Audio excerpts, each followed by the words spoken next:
guys, how's it going?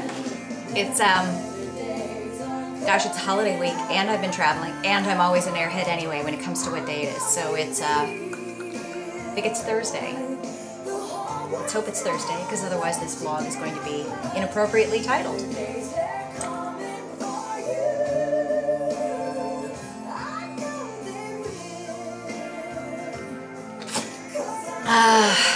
See? I'm gonna delve right into my point. Oh look, my bra today almost matches my water. I didn't even plan that. No, that's product placement. I'm just kidding. But this is, I do like this Aqua Hydrate water that I was sent to try. And obviously it's water. It's not like you're gonna go, wow, that tastes like lasagna. It's water, but I like, you know, it's got all the good stuff in it too. Plus, I'm not gonna lie, I like the blue container. And I like being able to have a big, huge water bottle. Because honestly, I'm not gonna lie to you guys, I'll drink a whole water bottle and then I'll fill it up with regular water and use the bottle a couple more times, just in the house. Because one of the things that I do know that is horrible, that I will follow this rule, you don't want to take your water bottles, anything that's in plastic, and, you know, do what probably a lot of us do, which is try to take, you know, water with you everywhere. Don't cart a plastic bottle around, leave it in the car when it's hot out. That's when all those yummy little toxins slip into the water and so on. Hey, Mr. Flo, here you go.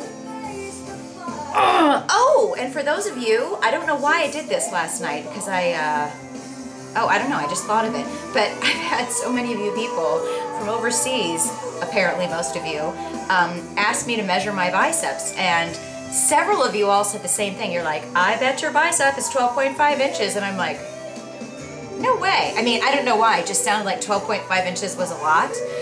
So I measured this baby and this baby last night, and it is 12.5 inches. So that's kind of bizarre that you guys knew what it was. Is that like a standard good bicep thing? Who knew? So anyway, I kind of have a lot on my mind today. Something new. I was downtown all day yesterday. And I've just had so many of you people writing to me, like good and bad. Not necessarily bad, but when I say bad, like more concerns or questions or skepticism about, you know, what I'm doing and is it going to work for me? Meaning people asking me about what I'm doing with this whole eat, stop, eat, intermittent fasting, the way I've changed my eating, and the fact that it's working for me, and, you know, are you sure? Is it right? And I mean, all I'm going to say to you guys is, you know, Jody, I was talking to you this morning, Cindy, you and I were going back and forth, and then there's, God, there's so many other people that I'm writing back and forth to on this stuff. Thomas on Facebook, you know, we're talking about a lot of this stuff, but, you know, the biggest thing for me that the Eat, Stop, Eat thing has done is it's taken away my fear of food. Because at the end of the day, I think anybody, I know that anybody would agree. If it's a nutritionist, if it's a trainer, if it's anybody who's written any of these books, The Zone, you know, whatever. I'm trying to think of all the books that I've read. The Thin Commandments, let's see, The Zone, any Atkins, whatever. At the end of the day, if you are, regardless of how much you weigh, okay, if you're working out, or maybe you're just starting, okay, and your aim is to lose weight, lose fat, period, across the board, if you aren't losing weight or losing fat, it's because you're eating too much, period, okay? Any trainer will tell you that, and yes, they will, if you're working with a trainer, right, sometimes they'll add in more cardio, okay, especially if you're training for a competition, whatever, but anyone is going to tell you, a doctor, a nutritionist, an author, anybody who writes for Shape Magazine, for Fitness Magazine, for Muscle and Fitness Hers, for Oxygen Magazine, I mean, any of these people are going to say the same thing. If you're working out and you're eating healthy food and you're stuck and you're not losing weight, or perhaps you're gaining, no matter what, it's not going to be your workout 9 times out of 10. It's going to be how much you're eating, okay? It's not necessarily what you're eating. It's not like, oh, you had a white potato. That's why. It's not what you ate or the fact you had a whole grain bagel and that must be why you're not losing weight. You have to cut out the, it's the rice or the carbs or your insulin's high. At the end of the day, you're eating too much food. Yes, in the big picture, I fully believe a lot of sugar isn't good for us. Eating McDonald's every day isn't good for us. Eating pizza every day isn't good for us. Doing nothing but drinking alcohol and every single day and not eating, that's not good for us, okay? It's like, it's not a good idea to stay on one side of the spectrum or the other, as far as like gorging yourself or starving yourself, or eating, too much or way too little. You gotta find a happy medium. But for me, I had gotten so completely obsessed with the fact that my body had gone through changes, right? I'd had hormonal changes, I had medical issues that kind of all came together in the midst of, following my divorce, so a really high stressful time. I'm sure the cortisol was flowing through my body, whatever. Regardless of the cause or the fact that maybe it was all of those factors in my life, I had gained weight. I had gained weight rapidly. My body had changed as far as where it was storing fat. It was all around my middle. I'd never had fat there before. My boobs got bigger. I mean, usually that's not a problem, but I had gone up 2 bra sizes. I mean, without, really changing anything of what I was eating or my workouts. So all of this change had happened in me, and I've been somebody who's been focused on fitness and getting fit, so I already wasn't where I wanted to be. I've never really been totally where I want to be. And I honestly, let's be realistic.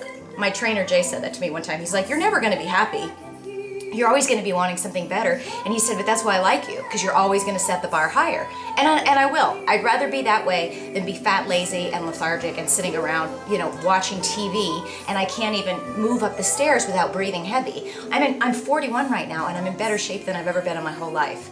And I feel better, and I look better, and it's getting better every single day, especially now that I'm in this place, like this mental place where I feel good, I'm not crazy, obsessed about dieting, and I'm getting results, okay? So like, it's all good.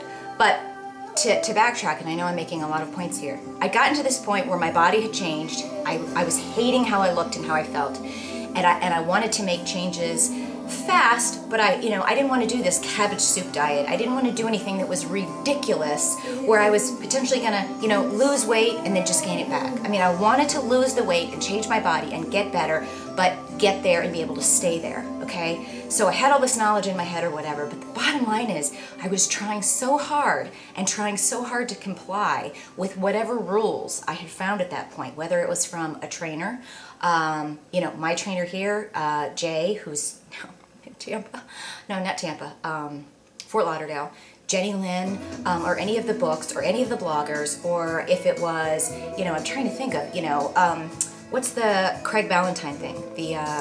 I can't think of all of the books I've read, and you feel like you read something and it gives you a diet plan, right? And it says, we want you to eat 3 meals and 2 snacks. And then another one will say 6 meals a day.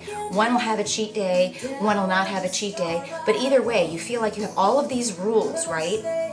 And I found myself every day feeling like I was screwing up on something. I was obsessed with denying everything, I finally realized, like, I'm terrified of bread, I'm terrified of fruit, I'm terrified of everything. I'm terrified of going out with my friends, or when I would get asked out on a date, I'm like sitting there panicking, going, oh my gosh, what am I gonna eat? I can't drink on that day because that's too much sugar and then it'll ruin my workout for the next day. Everything was revolving around wanting to get the results and feeling like I had to be in this absolute scientific certainty of an equation for the way that I was gonna get there. And the bottom line is, that's not the case, okay? What I said was in my head, in the back of my head, I'm like, this can't be right. I can't be working this hard and not getting these results. This doesn't make sense. There has to be some way that is more simple. But you know what? At the end of the day, I was realizing I'd stopped trusting myself. I totally didn't trust myself. I didn't trust my gut instinct. I didn't trust that I could figure out what I needed for my body and figure out the best workout and diet program for myself. I felt like, no, there's no way I can figure it out. There's no way I can do this on my own. I have to do exactly what all of these other people tell me. I'm gonna have to go into part 2.